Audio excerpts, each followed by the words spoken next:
Vous écoutez La Grande Évasion dans le Sud sur Fréquence Évasion, l'actualité du Grand Sud, info et détente. Vous écoutez Fréquence Évasion, dans quelques instants La Grande Évasion dans le Sud, nous serons à Périgueux, à tout de suite. Loisirs, culture, environnement, économie. Sur Fréquence Évasion, l'info dans le Sud est sans limite. Fréquence Évasion, la culture du Grand Sud. Nous sommes en compagnie de Madame Sarah Boissard de l'Office de tourisme de Périgueux. Bonjour et merci d'être avec nous. Bonjour. Alors si vous le voulez bien, situons Périgueux pour les personnes qui se trouvent à l'étranger. Comment fait-on pour y venir ? Alors, Périgueux se situe en plein cœur du Périgord. Donc, le Périgord parle toujours à tout le monde. Donc, c'est la région qui se trouve à l'est de Bordeaux, à peu près à une centaine de kilomètres. Et nous sommes au nord de l'Aquitaine. Donc, pour y venir, si vous venez de loin, il y a l'avion. Donc, on a des lignes aériennes entre Périgueux et Paris de façon régulière, 2 fois par jour. Sinon, vous avez également le train, toujours pareil, de Paris, et également le train entre Périgueux, Bordeaux et Périgueux-Limoges, ou le mieux c'est de venir nous voir en voiture.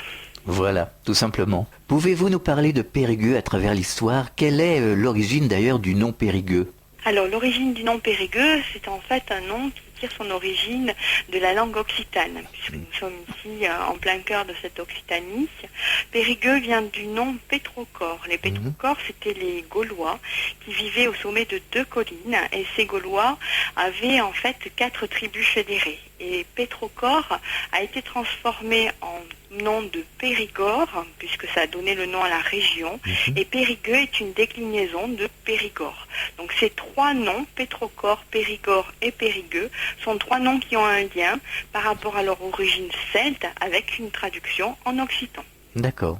Quels sont les principaux points forts à travers le temps de la ville de Périgueux ? Alors les principaux points forts de la ville par rapport à son attrait, j'oserais dire, touristique et architectural, c'est que Périgueux a 2 quartiers historiques bien différents. On a la partie gallo-romaine, donc qui correspond à l'ancienne cité antique où on a encore des vestiges antiques, et de l'autre côté, on a le secteur sauvegardé qui correspond à la vieille ville, donc ce secteur sauvegardé qui est autour de la cathédrale. Et le tout, ça ne fait pas moins de 28 monuments classés, monuments historiques, et 25 monuments qui sont inscrits à l'inventaire supplémentaire des monuments historiques. Quels sont les monuments les plus importants ?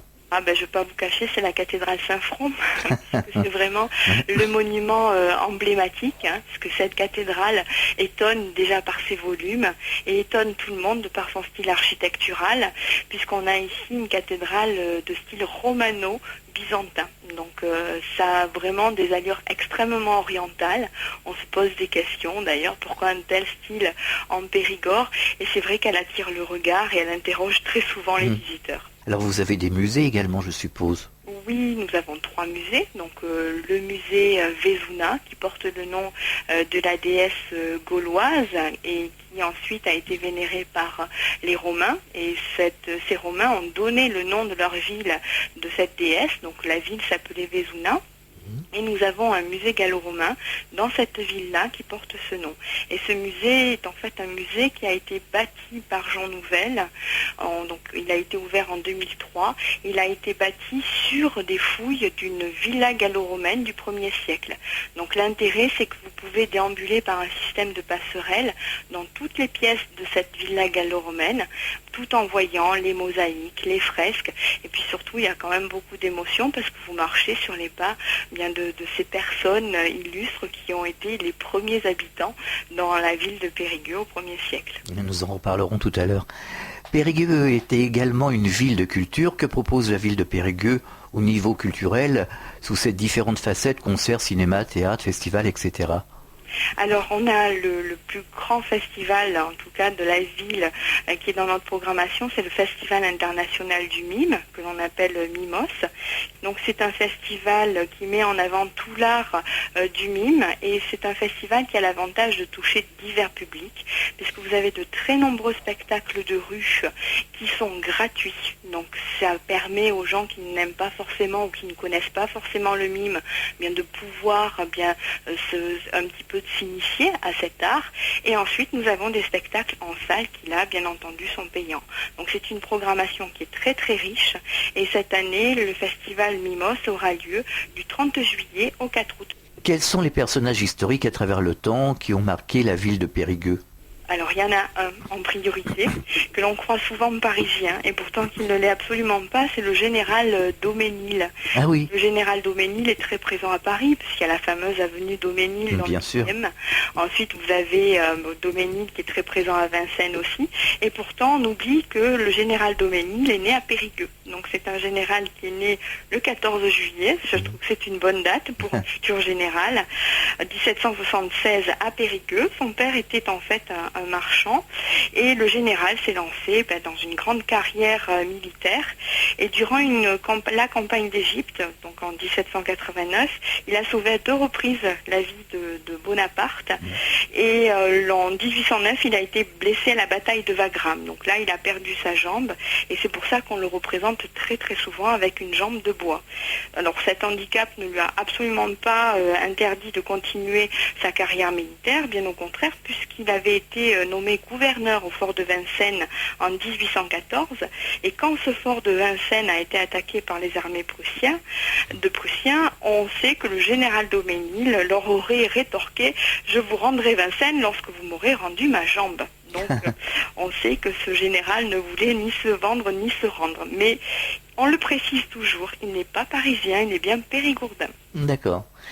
Alors, quelles sont les principales fêtes que l'on peut retrouver à date régulière tout au long de l'année ? Alors tout au long de l'année, donc on a Macadam Jazz qui a lieu en fait uniquement l'été. Donc c'est des concerts très sympas de jazz qui se font sur des petites places. Ensuite on a des marchés de nuit qui se font aussi en juillet, en août, donc le mercredi soir autour de la cathédrale Saint-Front. On a un autre festival symphonien qui lui a lieu toujours fin août, début septembre pour la plus grande partie de la programmation. Donc c'est un festival de musique baroque. Ensuite, toujours dans cette période, on a la fête du pâté, puisque la gastronomie est très présente dans notre esprit et dans nos traditions. Donc la fête du pâté de Périgueux a lieu toujours début septembre, où là on récompense le meilleur pâtissier, c'est-à-dire celui qui fait le pâté. Et puis tout au long de l'année, à l'office de tourisme, on s'attache à mettre des promenades urbaines, donc des visites qui vous permettent d'entrer dans des intérieurs privés, parce que Périgueux de l'extérieur est une très belle ville, mais qui suscite la curiosité, puisque dès qu'on pousse les portes, on a de véritables trésors d'architecture. Donc tout au long de l'année, en fonction des saisons évidemment, puisque en période d'hiver, on essaye d'être un petit peu plus au chaud autour de la cathédrale dans des anciennes demeures, mais en tout cas tout au long de l'année, on fait une programmation de visites qui vous permet de découvrir plus Périgueux. Et peut-être en fin d'année, un marché de Noël ? Oui, bien sûr. En fin d'année, on fait le marché de Noël avec la patinoire. Donc ça nous donne un petit air un petit peu polaire. Donc il y a la patinoire et le marché de Noël avec des petits chalets, donc qui sont place Bugeaud devant le magasin Monoprix, puisque c'est vraiment la référence à Périgueux pour retrouver cette fameuse place Bugeaud. On marque une pause, on revient dans quelques instants. Partout dans le Grand Sud, Fréquence Évasion. Fréquence Évasion vous donne la possibilité de dialoguer sur l'un des 3 forums. Paranormal, région et musique. Venez dialoguer sur les forums Fréquence Évasion. Cliquez sur Forum. Bon surf sur le site de Fréquence Évasion, www.fréquenceévasion.com. Fréquence Évasion, c'est la chaleur provençale, une vraie bouffée d'oxygène. Fréquence Évasion, le soleil du Grand Sud. Nous sommes de retour sur Fréquence Évasion, toujours à l'Office de tourisme de Périgueux, toujours en compagnie de Sarah Boissard. Alors, quelles sont les spécialités culinaires de la région et de Périgueux ?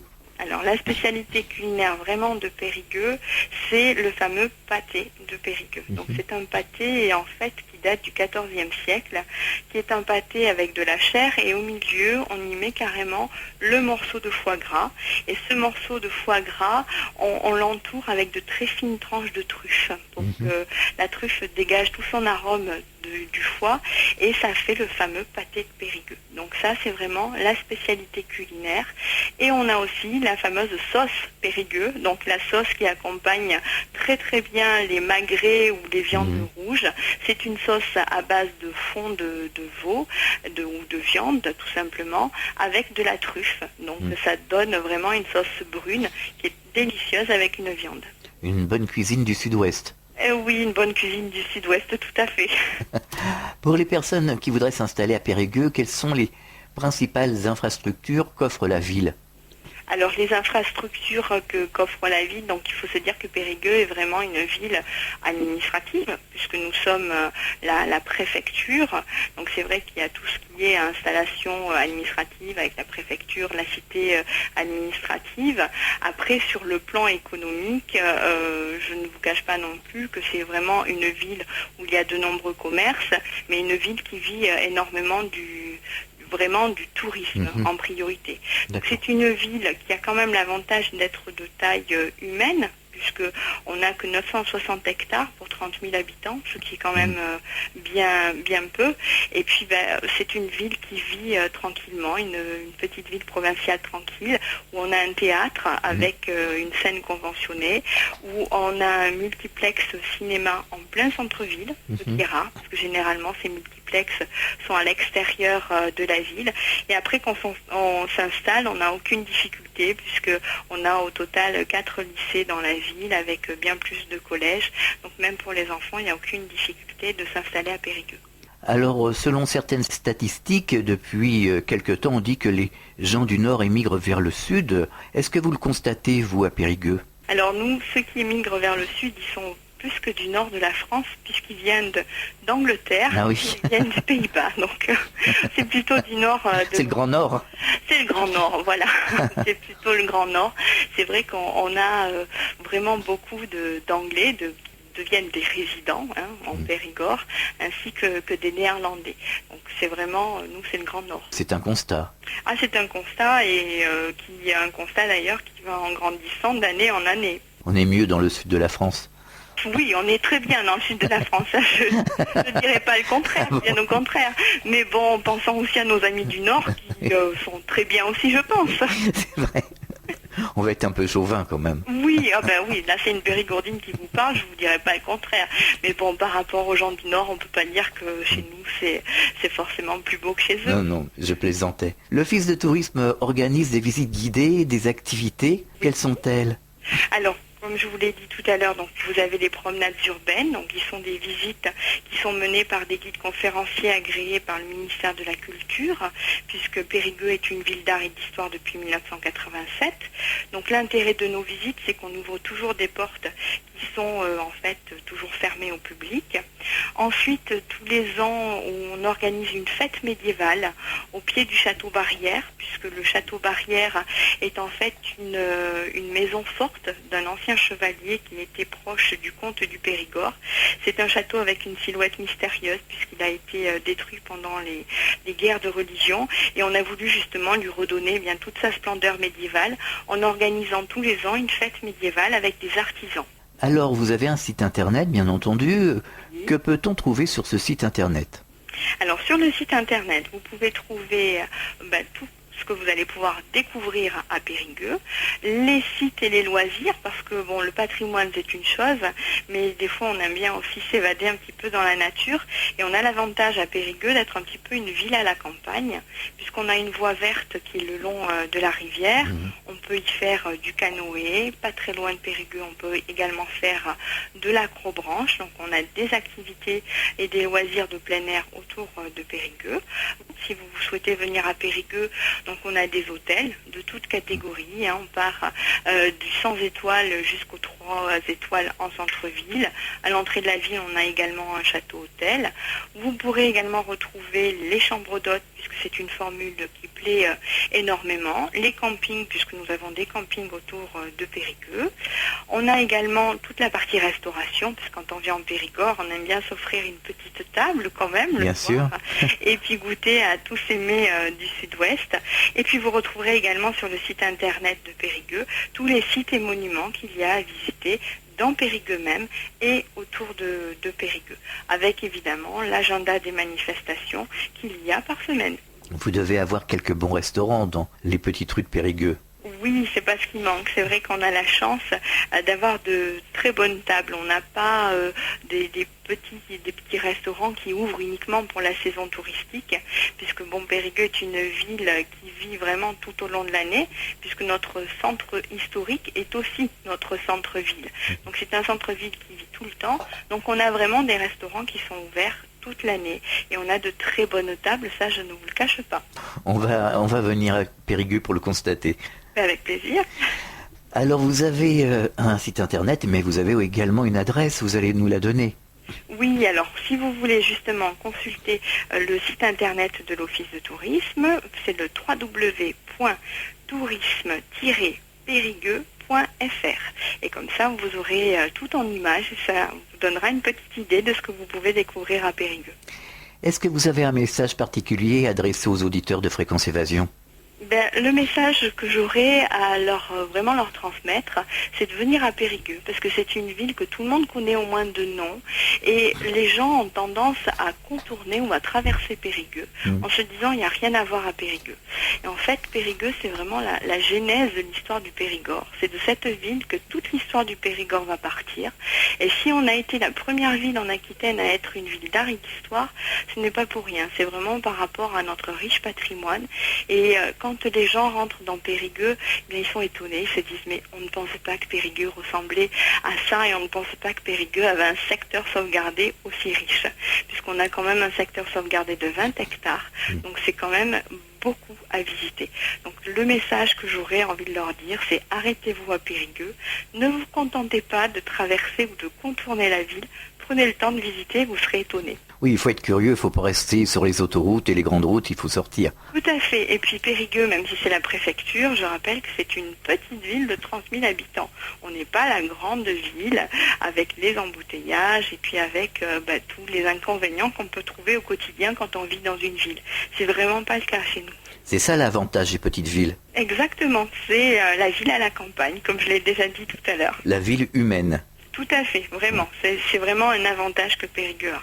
Sarah Boissard, merci d'avoir participé à cette émission et à très bientôt. Merci beaucoup, à très bientôt. Au revoir. À très bientôt pour un autre rendez-vous de la Grande Évasion dans le Sud. Fréquence Évasion.